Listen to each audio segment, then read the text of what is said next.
নমস্কাৰ, স্বাগতম জনাইছোঁ মোৰ ইউটিউব চেনেললৈ। আজি মই এটা বস্তু দেখাম, সেইটো কাৰ কাৰ ঘৰত আছে ক'বচোন। মই বস্তুটো দেখাই আছোঁ।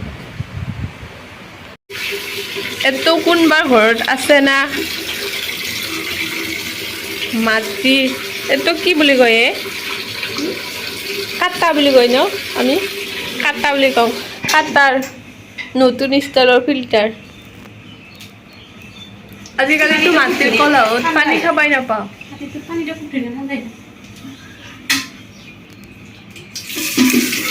অলপ অলপকে যাই তলত পৰে, তলত কাৰ কাৰ ঘৰত আছে?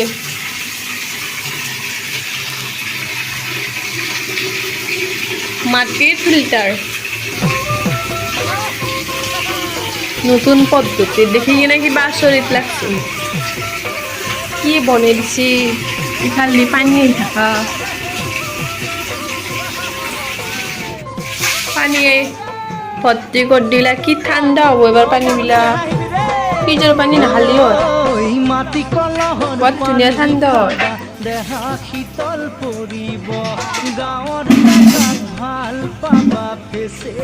যাই যাই মাটিৰ কলহৰ পানী খাই সেইবিলাকে গম পাব যে কিমান ধুনীয়া মাটিৰ কলহৰ পানী, কিমান ধুনীয়া ঠাণ্ডা হৈ থাকে।